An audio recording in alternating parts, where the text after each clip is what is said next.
नमस्कार प्रिय दर्शकों, एक बार फिर आपका स्वागत है हमारे YouTube चैनल में।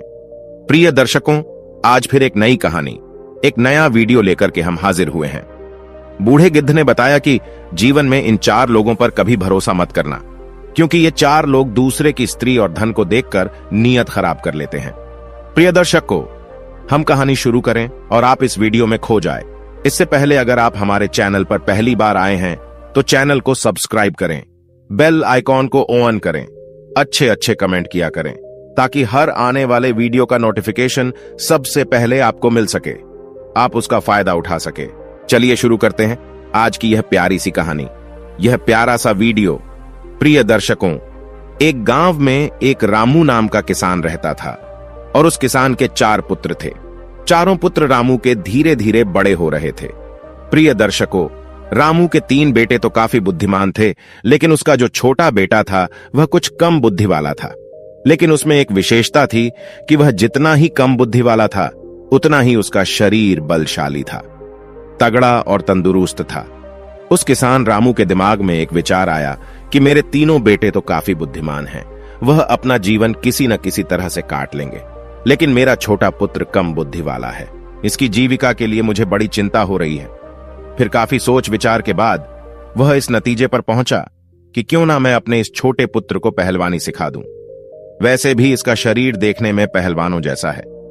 अब तो उस किसान रामू ने अपने छोटे पुत्र को पहलवानी करवाना शुरू कर दिया। उसे बहुत अच्छी पहलवानों की खुराक मिलती थी। अब तो किसान का छोटा पुत्र बहुत जल्दी ही बड़ा ताकतवर हो गया। प्रतिदिन कसरत करता था, दौड़ लगाता और पहलवानी के जो गुण थे उन्हें सीखता रहता था। वह हर दिन नए दांव पेंच सीखता था। इस प्रकार धीरे धीरे समय निकलता गया। किसान रामू ने अपने बड़े तीनों पुत्रों का विवाह कर दिया।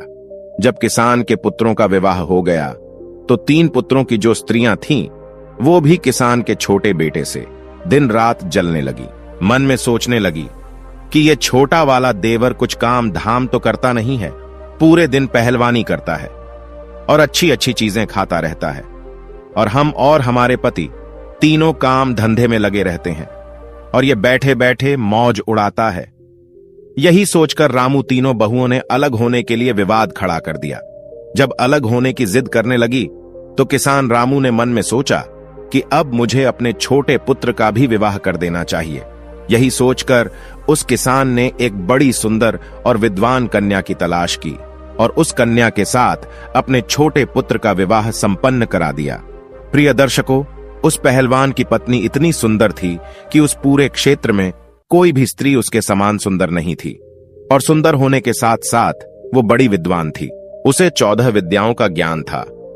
अब विवाह होने के बाद चारों पुत्रों को किसान ने अलग अलग कर दिया ताकि घर में किसी बात को लेकर विवाद ना हो। जब चारों बेटे अलग अलग हो गए तो किसान रामू के 3 बड़े बेटे काफी बुद्धिमान थे, इसीलिए वे तीनों अच्छी तरह से कमाने खाने लगे। वो हर काम जानते थे, खेती में भी खूब मेहनत करते थे, इसलिए उनका समय बहुत अच्छे से चल रहा था। परंतु जो पहलवान था उसका तो वही काम था, अच्छा खाना और प्रतिदिन पहलवानी करना। अब तो बहुत जल्दी ही उसके ऊपर कंगाली आने लगी। उसकी पत्नी उससे दिन रात लड़ने लगी, कहती थी कि तुम कोई काम नहीं करते हो, दिन भर खाली पड़े रहते हो, खाने को अच्छा चाहिए, इस तरह से हमारा गुजारा कैसे होगा। अब तो दोनों पति पत्नी में विवाद होने लगा।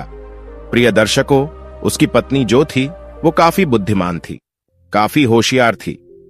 एक दिन अपने पति से बोली कि तुम ऐसा करो, इस देश के राजा के पास जाओ और राजा से कहना कि मुझे नौकरी दे दो। तो पहलवान कहने लगा कि यह तुम क्या कह रही हो, मैं तो कोई काम ही नहीं जानता हूं, केवल कुश्ती लड़ सकता हूं और भोजन कर सकता हूं, और कोई काम तो मुझे कुछ आता ही नहीं है। तो राजा के यहां मुझे नौकरी कैसे मिल जाएगी, और मिल भी जाएगी तो मैं वहां क्या काम करूंगा। तो वो पत्नी कहने लगी कि तुम इस बात की चिंता मत करो कि मैं कुछ नहीं जानता हूं, मैं जो कहती हूं वो तुम करो। मेरे कहने से तुम महाराज के पास जाओ और महाराज से कहो कि महाराज, मैं आपके यहां नौकरी करना चाहता हूं। राजा जब तुम्हें नौकरी देने को तैयार हो जाए तो तुम उसके यहां लखटकिया के पद पर नौकरी पर लगना। पत्नी की बात सुनकर पहलवान कहने लगा कि लखटकिया क्या होता है। तब उसकी बुद्धिमान स्त्री समझाने लगी कि देखो, राजा के यहां 1 लाख टका रोज पाने वाला एक नौकर होता है, जो हर रोज 1 लाख टका रोज वेतन पाता है। उसका काम यह होता है कि जो काम राजा से न हो सके, उसकी सेना से न हो सके, उसके किसी मंत्री से न हो सके, तो उस काम को लखटकिया को करना पड़ता है। तो पहलवान बोला कि मैं तो कुछ जानता भी नहीं हूं, फिर मैं उस काम को कैसे करूंगा। तब पत्नी बोली, देखो तुम चिंता मत करो, मैं हूं ना, आप तो बस चले जाओ वहां और महाराज से कहना कि मुझे लखटकिया की नौकरी चाहिए।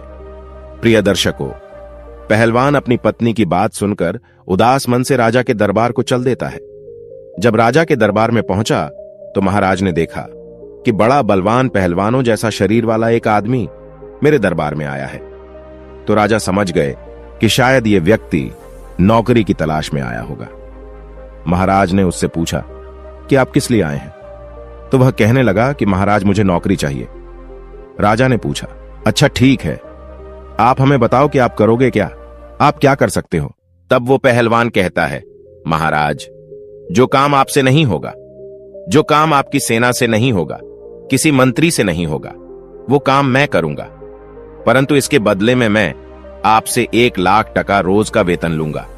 राजा कहने लगा, तो अच्छा लखटकिया की नौकरी करोगे? वो पहलवान कहने लगा, जी महाराज। राजा ने अपने मंत्रियों से विचार विमर्श किया और कहा कि देखो तो जरा, क्या हमसे पहले कभी किसी राजा ने किसी लखटकिया को नौकरी पर रखा है या नहीं?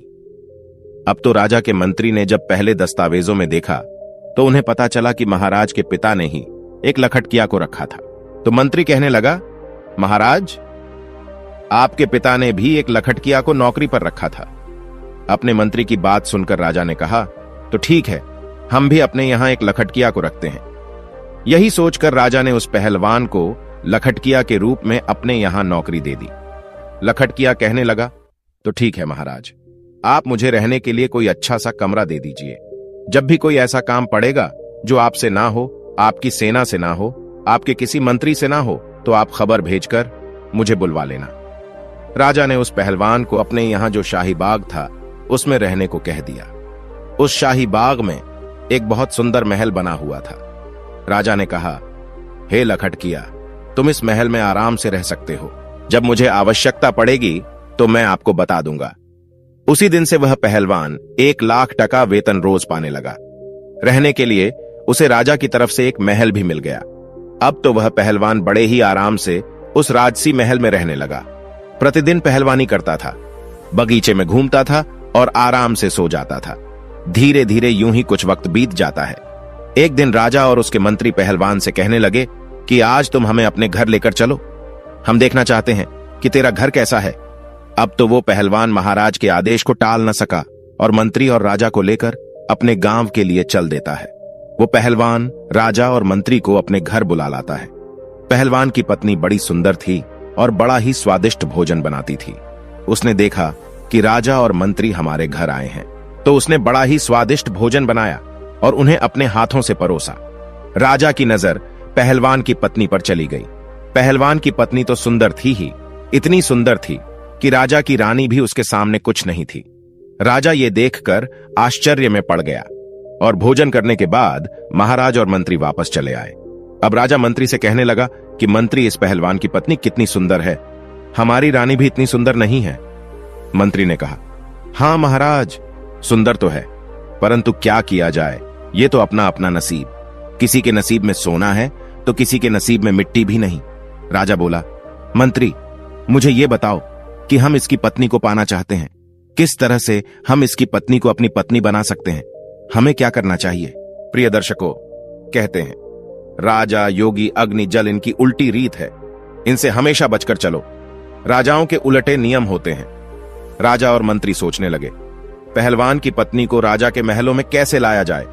अब तो वे उसी दिन से पहलवान की पत्नी को हड़पने का षड्यंत्र रचने लगे। धीरे धीरे कुछ समय और बीत जाता है। इधर महाराज की जो मां राजमाता, वह बीमार पड़ जाती है। जब राजमाता बीमार पड़ गई तो महाराज ने बड़े बड़े वैद्य को उन्हें दिखाया, परंतु किसी भी वैद्य का उपचार उन्हें ठीक नहीं कर पाया। राजमाता के पेट दर्द होता था, उनके बदन दर्द की बीमारी बढ़ती चली गई। कोई भी वैद्य हकीम उनका इलाज नहीं कर सका। एक दिन एक वैद्य जी आए। मंत्री ने मन में विचार किया कि मुझे कुछ षड्यंत्र रचना चाहिए।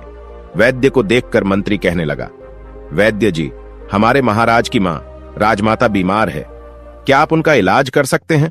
वैद्य ने कहा, हाँ, हम अवश्य उनका इलाज कर देंगे। मंत्री ने कहा, देखो जी, आपको इलाज मेरे अनुसार करना होगा। मंत्री ने कहा, मैं आपको 50 स्वर्ण मुद्राएं दूंगा। आप जब उनका इलाज करो तो इलाज के लिए तुम उनसे ऐसी वस्तु मंगवाना जो कहीं भी उपलब्ध ना हो। वैद्य को जब 50 स्वर्ण मुद्राएं पकड़ा दिए तो वैद्य लालच में आ गया। वैद्य कहने लगा, चलो मंत्री जी, मैं ऐसा ही करूंगा। अब तो मंत्री वैद्य को लेकर राज दरबार में आता है और राजा से कहता है, महाराज, ये वैद्य जी बड़े ही माने हुए हैं। इन्हें मैं काशीपुरी से बुलाकर लाया हूं। ये वैद्य जी राजमाता का इलाज करना चाहते हैं। महाराज बोले, तब तो बड़ी ही प्रसन्नता की बात है। राजा फौरन उस वैद्य को साथ लेकर के राजपुरोहित, सेनापति और मंत्री को साथ लेकर अपनी राजमाता के पास जाता है। राजमाता का इलाज करने में वहां पहले से कई वैद्य लगे हुए थे। वैद्य जी ने राजमाता की नब्ज देखी और नब्ज देखकर राजा से कहा, हे महाराज, इनका इलाज होना अब संभव नहीं है। राजा एकदम घबरा गया, कहने लगा, क्यों वैद्य जी, क्या बात है? वैद्य जी ने कहा, हे राजन, आपकी माता को सिर्फ एक ही वस्तु ठीक कर सकती है। राजा कहने लगा, बताओ वो है क्या? वैद्य बोला, वो वस्तु बड़ी ही दुर्लभ है, इतनी आसानी से नहीं मिल सकती। राजा बोले कि आप बताओ तो सही, मैं उस औषधि को कुछ भी करके ढूंढ कर लाऊंगा। तब वैद्य जी ने बताया कि महाराज, यदि आप 4 हो रोबीला मंगवा दो तो आपकी मां ठीक हो सकती है। 4 हूर बीला को मंगाकर आप उनका तेल निकलवाएं और उस तेल की मालिश राजमाता के शरीर पर करवाएं। राजमाता बहुत जल्दी स्वस्थ हो जाएंगी। वैद्य की बात सुनकर के राजा मन में विचार करने लगा कि अवश्य हम उस हूर बीला जानवर को मंगवाएंगे। वो कहां मिलता है? वैद्य कहने लगा, वो हूर बीला हिमालय के जंगलों में मिलते हैं। वही वैद्य राजमाता का इलाज करने में लग जाता है और महाराज दरबार में आते हैं। दरबार में आकर महाराज ने अपने समस्त सभासदों को बुलाया, मंत्रियों को बुलाया, सेनापतियों को बुलाया और उनसे कहा कि कोई भी ऐसा योद्धा है जो हूर बीला नाम के जानवर ला सके। ये बात सुनकर के कुछ समझदार व्यक्ति कहने लगे, महाराज, ये हूर बीला क्या होता है? हमने आज तक तो ये नाम नहीं सुना। राजा कहने लगे, ये कोई एक प्रजाति का जानवर है जो हिमालय के जंगलों में रहता है। राजा की बात सुनकर के संपूर्ण दरबारी चुप हो गए, क्योंकि जिस हूर बिला की बात राजा कर रहे थे, आज तक किसी ने उस जानवर को नहीं देखा था। अब तो राजा उन्हें चुपचाप देखकर मंत्री से कहने लगे कि मंत्री, ऐसे तो काम नहीं चलेगा। राजमाता को बचाने के लिए हमें हूर बीला जानवर को लाना ही होगा। मंत्री कहने लगा, महाराज, ये बड़ा अच्छा मौका है। जो पहलवान हमारे यहां 6 महीने से केवल बैठे बैठे तनख्वाह ले रहा है, वो किस दिन काम आएगा? क्यों ना ये हूर बीला उसी से मंगाया जाए। आप उसे बुलाकर उससे कहे कि वो 2 महीने के अंदर हूर बीला को लाकर दे, नहीं तो उसे फांसी पर चढ़ा दिया जाएगा और महाराज इस तरीके से वह हूर बीला को लेने जाएगा। अगर वो ले आता है तब तो ठीक है, राजमाता बच जाएगी। अगर वह मर जाता है तो और भी अच्छी बात है, उसकी पत्नी फिर आपके लिए रह जाएगी। आप उसे राजमहल में ले आना। राजा की नीयत तो पहले से ही पहलवान की पत्नी पर थी। राजा कहने लगा, वाह मंत्री, क्या अच्छा सुझाव दिया है। पहलवान अभी हूर बिला नहीं ला सका तो हम उसको फांसी पर चढ़ा देंगे, क्योंकि वो 6 महीने से $1,00,000 रोज ले रहा है। अब तो राजा ने बिना देर किए 4 सिपाही भेजे और पहलवान को अपने दरबार में बुला लिया। पहलवान महाराज के दरबार में आ जाता है। महाराज ने कहा कि हे पहलवान, तुम काफी समय से बैठे बैठे वेतन ले रहे हो, अभी तक कोई काम तुमने हमारा नहीं किया है। अब एक आवश्यक काम आ गया है। पहलवान बोला, महाराज आज्ञा कीजिए, मैं अवश्य करूंगा। तब राजा कहता है कि हमें 4 हूर बीला की जरूरत है, उनका तेल निकलवाना है और तेल निकलवाकर राजमाता के शरीर पर मालिश करनी है, जिससे उनकी बीमारी दूर हो सके। राजा की बात सुनकर पहलवान सोच में पड़ गया। कहने लगा, महाराज, मुझे कुछ समझ में नहीं आया, ये हूर बिला क्या होता है? राजा ने कहा, हम भी नहीं जानते, लेकिन तुम्हें लाना है। काफी सोच विचार के बाद पहलवान कहने लगा, महाराज आप मुझे कुछ समय दीजिए।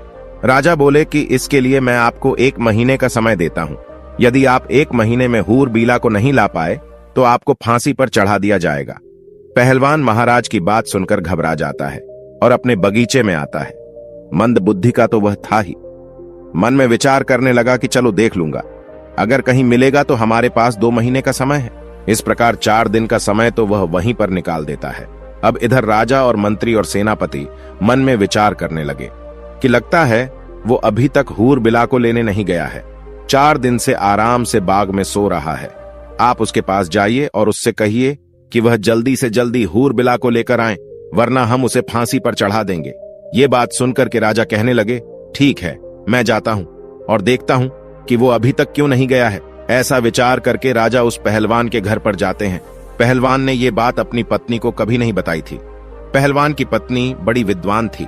उसने एक 100 हाथ गहरा कुआं अपने आंगन में खुदवा रखा था और कुएं के ऊपर उसने एक खाट बिछा रखी थी। उस चारपाई को उसने कच्चे सूत से बनवाया था। उसके ऊपर एक बहुत सुंदर मखमली बिस्तर लगा दिया था। इधर जब राजा ने दरवाजा खटखटाया और आवाज लगाई तो पहलवान की पत्नी ने आकर दरवाजा खोला और द्वार पर राजा को देखकर कहने लगी, महाराज आप। तो उस पहलवान की पत्नी ने राजा का बड़ा स्वागत किया और कहने लगी कि महाराज आप यहीं बाहर बिराजो, मैं आपके लिए भोजन लेकर के आती हूं। मेरे पति इस समय घर पर नहीं है। राजा कहने लगा, अरे नहीं नहीं, मैं बाहर क्या करूंगा, मैं तो आपके साथ अंदर चलता हूं। अब तो राजा पहलवान के बारे में उसकी पत्नी से गलत बातें करने लगा। कहने लगा, हे सुंदरी, लगता है पहलवान आपको अच्छे से नहीं रखता है। अरे वो आपको क्या अच्छे से रखेगा, वो तो खुद दूसरे की नौकरी करता है। अगर तुम हमारे महलों की रानी होती तो जिंदगी कितनी खूबसूरत होती। राजा के मुख से जब इस तरह की मीठी मीठी बातें पहलवान की पत्नी ने सुनी तो वह समझ गई कि लगता है राजा की नीयत खराब है, इसलिए अब इनको सबक सिखाना चाहिए। पहलवान की पत्नी ने राजा से कहा कि आओ महाराज, अंदर आइए, आप ठीक कह रहे हैं, पहलवान किसी भी तरह से मेरे योग्य नहीं है। अब मैं ही उसको छोड़ दूंगी और आज से मैं तुम्हारे साथ रहूंगी। उसने और भी दिमाग से काम लिया। अब तो राजा उसकी बातों में आ गया और उसके साथ अंदर चला जाता है। उसके महल में पहलवान की पत्नी ने क्या किया, जो उसने कच्चे सूत का पलंग बनाकर कुएं के ऊपर बिछा रखा था, उसके ऊपर मखमल की चद्दर बिछा दी थी। उसने राजा से कहा कि आप इस चारपाई पर बैठिए, मैं आपकी सेवा करती हूं। जैसे ही राजा उस चारपाई पर बैठता है तो कच्चे धागे से बना हुआ वो पलंग टूटकर उसी कुएं में गिर जाता है। राजा उस कुएं में गिर जाता है। महाराज सोचने लगे कि ये क्या हुआ, अब तो मैं फंस गया। इधर महाराज नीचे गिर जाते हैं और उधर पहलवान बड़े आराम से समय पास कर रहा था। जब सुबह हुई तो पहलवान की पत्नी ने अपने अपने देवर जेठ के पुत्रों को बुलाया। उनके कई पुत्र थे। उन्हें बुलाया और उनसे कहा कि मैं आपको 2 स्वर्ण मुद्राएं दूंगी, इसमें एक व्यक्ति है, उसे बाहर निकालो। उसके पुत्रों ने उस राजा को बाहर निकाला और आदेश दिया कि इसको बांधकर इसके ऊपर 50 कोड़े लगाए जाएं। अब तो पहलवान की पत्नी के आदेश पर राजा को 50 कोड़े लगाए गए और कहा कि इसको वापस इसी कुआं में डाल दीजिए। उन पुत्रों ने वापस उसको कुएं में डाल दिया। पहलवान की पत्नी ने कहा कि एक मटके में पानी और 2 रोटी इस कुएं में नीचे रख दो। रस्सी की सहायता से रोटी और पानी भी कुएं में पहुंचा दिया। अब तो रोजाना राजा के साथ वैसा ही व्यवहार किया जाता था। उधर राजा मन में विचार करने लगा कि अब तो मैं बहुत बुरा फंस गया हूं। अब तो उसके भतीजे रोज उसको कुएं से निकालते और 50 कोड़े मारकर फिर से कुएं में डाल देते थे। राजा को पिटते पिटते 3 से 4 दिन हो गए। राजा जब अपने दरबार में नहीं पहुंचा, अपने घर नहीं पहुंचा, तो मंत्री विचार करने लगा कि महाराज को क्या हुआ।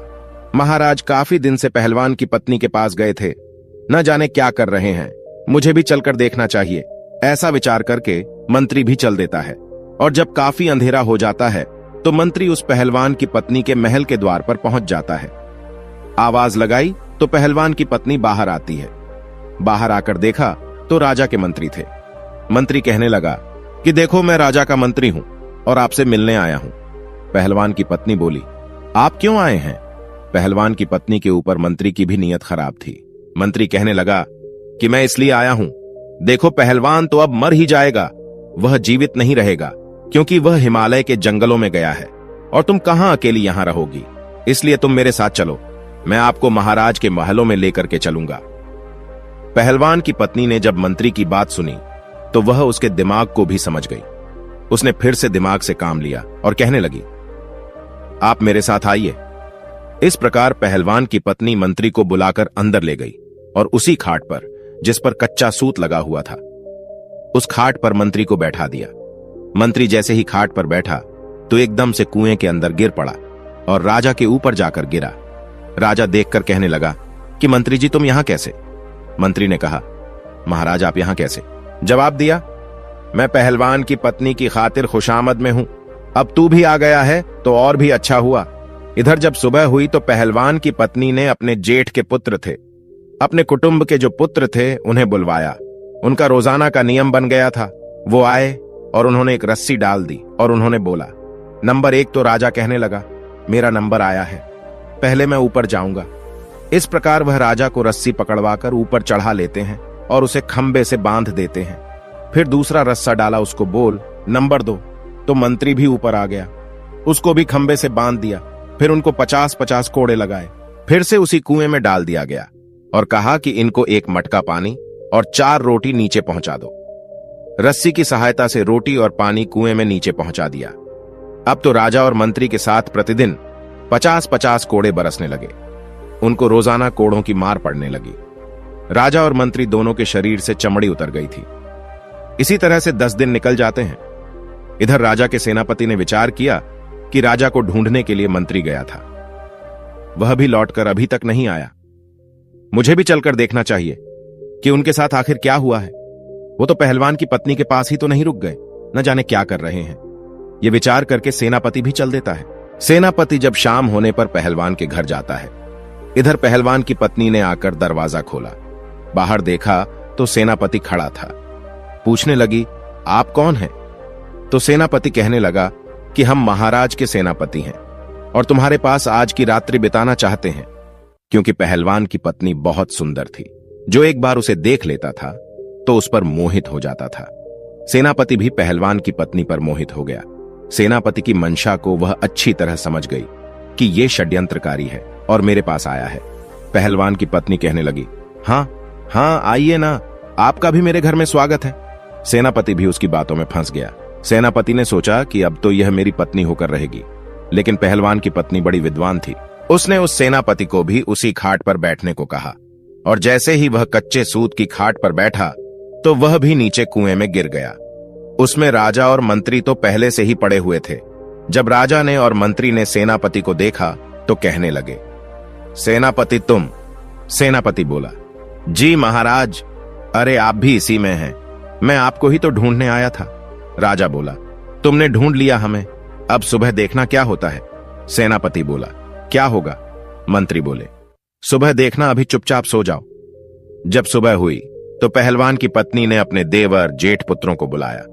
वो सब लोग आए और उन्होंने आकर रस्सा नंबर 1 डाल दिया। उसे पकड़कर राजा ऊपर आ गया। राजा को रोज की तरह खंभे से बांध दिया। फिर दूसरा रस्सा डाला, मंत्री भी उसे पकड़कर ऊपर आ गया। इसी तरह से तीसरा रस्सा भी डालकर सेनापति को भी ऊपर निकाल दिया। इस प्रकार से पहलवान की पत्नी ने आदेश किया कि कैदी नंबर 1 को 25 कोड़े लगाए जाएं, कैदी नंबर 2 को 200 कोड़े मारे जाएं और कैदी नंबर 3 को 300 कोड़े मारे जाएं। पहलवान की पत्नी की बात सुनकर उन सभी पुत्रों ने कोड़े मारने शुरू कर दिए। कोड़ों की मार पड़ने से उनकी चमड़ी निकल आई। कोड़े मारने के बाद रस्सियों के सहारे उन्हें उसी कुएं में फिर लटका दिया। उसके बाद उन्हें पीने के लिए मटके का पानी और 6 रोटी उसमें डाल दी। धीरे धीरे समय निकलता गया। राजा, मंत्री और सेनापति तीनों को प्रतिदिन मार पड़ती थी। उनकी पीठ पर रोज कोड़े बरसते थे। अब तो वह बड़े परेशान होने लगे। कहां वह पहलवान की पत्नी को लेने आए थे और कहां उल्टे उनकी ही जान के लाले पड़ गए। अब एक दिन कोतवाल, जो राजा के कोतवाल थे, उन्होंने मन में विचार किया कि चलिए मैं भी चलकर देखता हूं कि महाराज और मंत्री और सेनापति जी अभी तक क्यों नहीं आए। जो भी पहलवान की पत्नी के पास जाता है वो लौटकर क्यों नहीं आता है। न जाने क्या कर रहे हैं वे लोग, मैं चलकर देखता हूं। ये विचार करके कोतवाल भी चल देता है। वो घोड़े पर बैठा और चल दिया। कोतवाल ने मन में विचार किया कि मैं चलकर देखता हूं कि महाराज, सेनापति और मंत्री तीनों पहलवान की पत्नी के पास रुककर क्या कर रहे हैं। ऐसा क्या है वहां। ऐसा विचार करके कोतवाल अंधेरे में पहलवान के घर जाते हैं और उसने दरवाजा खटखटाया। आवाज लगाई तो पहलवान की पत्नी समझ गई, लगता है कोई राजा के यहां से कोई आया है। उसने दरवाजा खोला तो देखा द्वार पर कोतवाल खड़ा है। यह देखकर पहलवान की पत्नी कहने लगी कि तुम कौन हो। तो उसने बताया कि हम कोतवाल हैं, राजा के यहां से आए हैं। कोतवाल ने जब पहलवान की पत्नी को देखा तो वो भी उसकी सुंदरता पर लट्टू हो गया और वो भी उसी के घर रात में रुकना चाहता था। पहलवान की पत्नी बोली कि आपका स्वागत है। उसी रात कोतवाल को भी ले जाकर उसी कच्चे सूत के पलंग पर बैठा दिया। और जैसे ही कोतवाल चारपाई पर बैठा एकदम से नीचे कुएं में गिर गया। राजा, मंत्री, सेनापति पहले से ही उसमें नीचे थे। ये देखकर राजा कहने लगा, कोतवाल जी, आप भी यहां आ गए। कोतवाल ने पूछा, राजा साहब, आप यहां क्या कर रहे हैं? राजा ने कहा, सुबह देखना यहां क्या होता है। कोतवाल कहने लगा, महाराज क्या होगा? राजा ने कहा, सुबह देखना, अब आप आराम से रात्रि में विश्राम करो। इधर सुबह हुई तो पत्नी ने अपने देवर और जेठ के पुत्रों को बुलाया और 4 रस्सी उस कुएं में डलवाई। एक एक करके राजा, सेनापति, मंत्री सभी को बाहर निकाला और फिर सभी को 50-50 कोड़े मारे गए। इसके बाद चारों को फिर नीचे उतार दिया और उनको एक मटका पानी और 8 रोटियां खाने को डाल दी। अब तो पहलवान की पत्नी का नियम बन गया, अपने देवर जेठ के पुत्रों को बुलाती, उन्हें बाहर निकलवाती और उनको 50-50 कोड़े लगवाती। उसी कुएं में फिर से उन्हें नीचे डाल देती। अब तो वे चारों उस कुएं में पड़े पड़े बीमार पड़ने लगे। अब तो राजा मन में विचार करने लगा कि यहां से कैसे छूटा जाए। अब वे मन ही मन बहुत दुखी हो रहे थे। इधर पहलवान मन में विचार करने लगा कि अब मैं हूर बीला को कहां से लाऊं? अगर नहीं ले गया तो राजा निश्चित ही मुझे फांसी पर चढ़ा देगा। सोचने लगा, चलो अपनी पत्नी के पास चलता हूं, यदि वह कोई उपाय बता दे तो शायद मैं इस मुसीबत से निकल सकता हूं। निराश हृदय से पहलवान अपनी पत्नी के पास जाता है। जब अपने पति का चेहरा उदास देखा तो उसकी पत्नी पूछने लगी, ऐसा क्या कारण है जो आपका चेहरा इतना उदास है?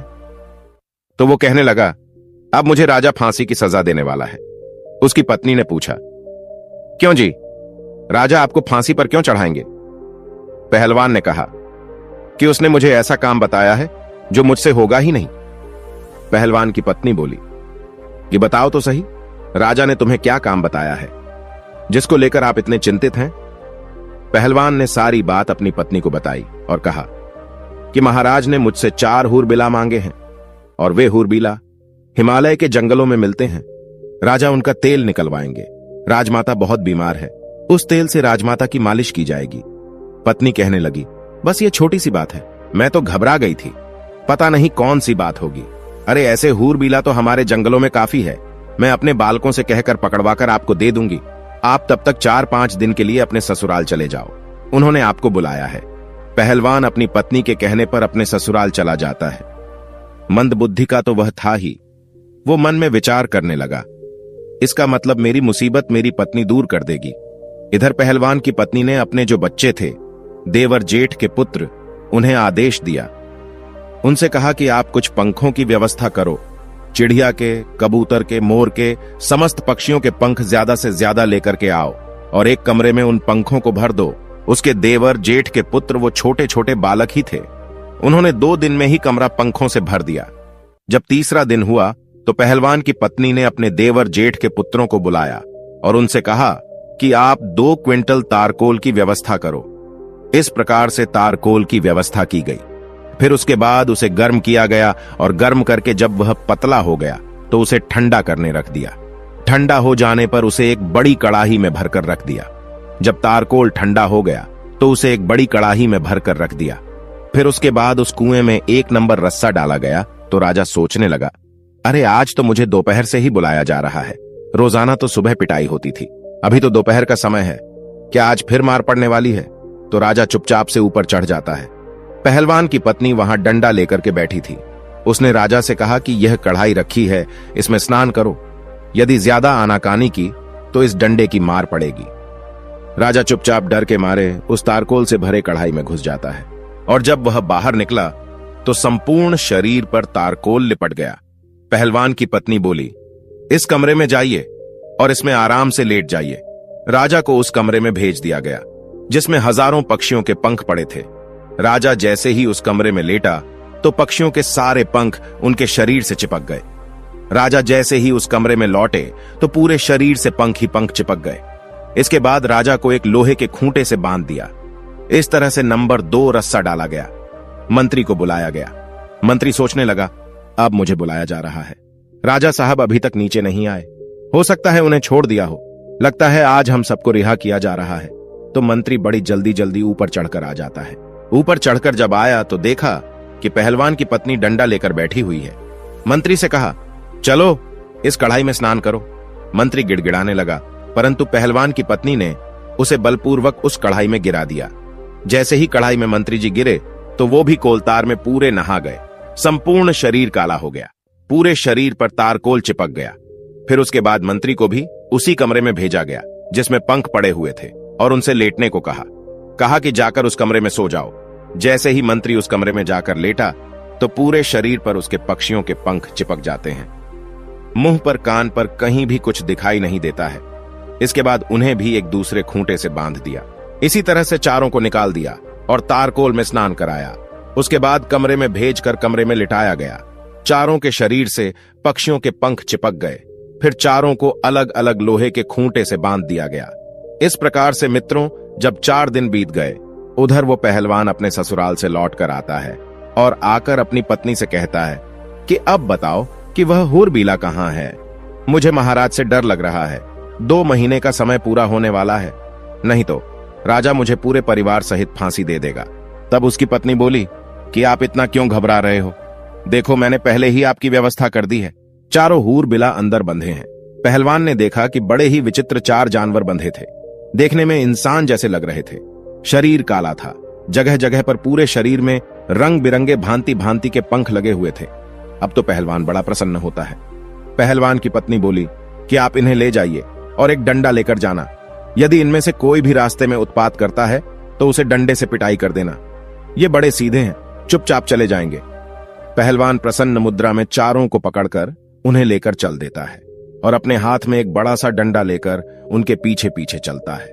इधर मंत्री और राजा विचार करने लगे कि यदि हम इससे भागने की कोशिश करेंगे तो यह बड़ा पहलवान है, हमें उठा उठाकर पटक देगा और हमें मार भी सकता है। इसलिए चुपचाप इसके साथ चलने में ही भलाई है। जब वह पैदल उन्हें लेकर के आया तो अपने बगीचे में आ गया। शाम का वक्त था। मन में विचार करने लगा कि इन्हें सुबह महाराज के दरबार में पेश करूंगा। अब मैं आराम से सो जाता हूं। उन चारों को एक कोठरी में बंद कर देता है और एक कमरे में बंद कर दिया। अब राजा, मंत्री, कोतवाल और सेनापति विचार करने लगे। यदि सुबह पहलवान ने हमें दरबार में पेश किया तो फिर रानी हमारा तेल निकलवा लेगी, क्योंकि उन्हें भी शीघ्रता है राजमाता को ठीक कराने की। राजपुरोहित कल ही हमारा तेल निकलवा देंगे, अर्थात अब हमारी मृत्यु निश्चित है। इसलिए कोई उपाय कीजिए। यदि तेल भी नहीं निकलवाया तो संपूर्ण शहर में हमारी हंसी हो जाएगी। तो राजा कहने लगे कि इस कमरे से गुप्त सुरंग हमारी रानी के महल तक जाती है। आप ऐसा कीजिए, इस पत्थर को उठाइए और मुझे उस सुरंग में उतार दीजिए। उन चारों ने जोर लगाकर पत्थर उठाया और राजा को सुरंग से नीचे उतार दिया। राजा सुरंग के माध्यम से अपने महलों में पहुंच जाते हैं। राजा ने महल में जाकर के आवाज लगाई और महल में से जब रानी ने निकलकर देखा तो राजा को देखकर वह एकदम से घबरा गई, क्योंकि राजा का तो विचित्र रूप था। उनके शरीर पर पंख ही पंख लगे हुए थे। ऐसा जानवर या आदमी उसने आज तक नहीं देखा था। रानी चीख पड़ी। रानी की आवाज सुनकर नौकर चाकर, दास दासियां और कुछ सैनिक वहां इकट्ठे हो जाते हैं। सबने मिलकर महाराज की बहुत पिटाई की। कहने लगे, मारो, न जाने कौन सा जानवर आ गया है। राजा चिल्ला चिल्ला कर कह रहे थे कि मुझे मारो मत, मैं राजा हूं। लेकिन वहां राजा की कोई नहीं सुन रहा था। काफी पीटने के बाद राजा की आवाज रानी पहचान लेती है। तब रानी ने पूछा, यदि आप राजा हैं तो फिर ये क्या हुआ? ये आपने क्या हुलिया बना रखा है? राजा बोला, पहले शांत हो जाओ और चुपचाप मुझे कमरे में ले चलो और थोड़े से मिट्टी के तेल की व्यवस्था करो। मुझे जल्दी जल्दी उस मिट्टी के तेल में स्नान कराओ। रानी ने अपने नौकर से कहकर मिट्टी का तेल मंगवाया और राजा को उस मिट्टी के तेल में स्नान कराया, जिससे राजा के शरीर का जो कोलतार था वह छूट गया। और फिर राजा को स्नान कराया तो राजा का पूरा शरीर लाल पड़ गया था। पूरे शरीर पर कोड़े की चोट के निशान बने हुए थे। अब तो राजा रात्रि को आराम से अपने महल में सो जाता है और सुबह कपड़े पहनकर अपने दरबार में जाकर बैठ जाता है। इधर जब सवेरा होता है उधर पहलवान जागता है और उसने जाग करके वह कमरा खोला तो उसने देखा कि उसमें से एक गायब था। 3 ही हूरबीला बचे थे। अब तो वो डंडा लेकर उन तीनों को मारने लगा। पूछने लगा, बताओ एक कहां है? तीनों कहने लगे, देखो भाई, हमें मारो मत, हम आपको सब कुछ बता देंगे। पहलवान कहने लगा, नहीं नहीं, हमें जल्दी बताओ। राजा अगर पूछेगा कि चौथा कहां है तो वह हमें फांसी लगा देगा। वो तीनों कहने लगे, देखो, जब राजा तुमसे यह कहे कि चौथा कहां है तो तुम ये कह देना कि हमें सब पता है, हम तुम्हारी पोल खोल देंगे। तब राजा समझ जाएगा और वह तुमसे कुछ नहीं कहेगा। ये सुनकर पहलवान प्रसन्न होता हुआ उन तीनों को लेकर राजा के दरबार में उपस्थित होता है। संपूर्ण दरबार उन्हें देखकर अचंभित हो जाती है। पूरा दरबार हंसने लगा, सोचने लगा कि यह तो बड़े विचित्र जानवर हैं, ऐसे जानवर तो हमने पहले कभी नहीं देखे। राजा को पहलवान ने उन तीनों हूरबीला को सौंप दिया। तीनों को देखकर राजा कहने लगा, अरे पहलवान, मैंने तो तुझसे 4 हूरबीला मांगे थे, ये तो 3 है, एक कहां है? मैं तुम्हें अभी फांसी पर चढ़ा दूंगा। पहलवान कहने लगा, महाराज ज्यादा बोलोगे तो मैं तुम्हारी सारी पोल खोल दूंगा और मैं सबको बता दूंगा। पहलवान की यह बात सुनकर राजा समझ जाता है, लगता है इसको सब पता है। अगर इसने मेरी पोल खोल दी तो मैं मुंह दिखाने के लायक नहीं रहूंगा। प्रिय दर्शकों, राजा ने चुपचाप उन तीनों को ले लिया और चुपके से उन्हें उनके घर भेज दिया और कहा कि जल्दी जल्दी स्नान करके साफ स्वच्छ हो जाओ। वे तीनों अपने अपने घर गए और मिट्टी के तेल में स्नान करके साफ होते हैं। उसके बाद राजसी वस्त्र पहनकर अपने रूप में आते हैं और आपस में विचार करने लगे, भाई अगर हम पहलवान की पत्नी को पाने की इच्छा ना करते तो शायद हमारे साथ ऐसा नहीं हुआ होता। अब ये बात हम किसी को नहीं बता सकते। अगर पहलवान और उसकी पत्नी से बदला लेते हैं तो भी यह बात रानी को और पूरे नगर में फैला देंगे, इसलिए इस रहस्य को गुप्त ही रखना ठीक है। इस प्रकार उन्होंने पहलवान को कुछ नहीं कहा और पहलवान आनंद से राजा के यहां नौकरी करता रहा। प्रिय दर्शकों, इस कहानी का उद्देश्य यह है कि दूसरे की स्त्री दूसरे के धन के पीछे मत भागो। अगर भागोगे तो इसी तरह कायल होना पड़ेगा। कहते हैं ये 4 लोग हमेशा दूसरे की स्त्री एवं धन को देखकर नीयत खराब करते हैं, इसलिए इन्हें कभी अपने घर बुलाकर मत लाना। नंबर 1, जो कामी और लालची हो, जिन्होंने कभी धर्मशास्त्रों को ना पढ़ा हो और ना सुना हो, जिन्होंने कभी किसी को अपना आदर्श नहीं माना, जो धर्म से अनभिज्ञ हैं, जिनका मन चंचल है, जिन्हें ईश्वर का भय नहीं होता, जो पशु वृत्ति वाले हैं, ऐसे लोग हमेशा दूसरे की स्त्री और दूसरे के धन को देख नीयत खराब करते हैं। इसलिए दूसरे की स्त्री और धन के पीछे मत भागो, वरना व्यर्थ की मुसीबत में पड़ जाओगे। प्रिय दर्शकों, हमारी आज की कहानी, आज का वीडियो यहां समाप्त होता है। हम उम्मीद करते हैं कि आपको यह कहानी पसंद आई होगी और आप इससे ढेर सारी प्रेरणा लेंगे। मिलते हैं अगली ज्ञान चर्चा के साथ अगले वीडियो में। तब तक के लिए नमस्कार, धन्यवाद।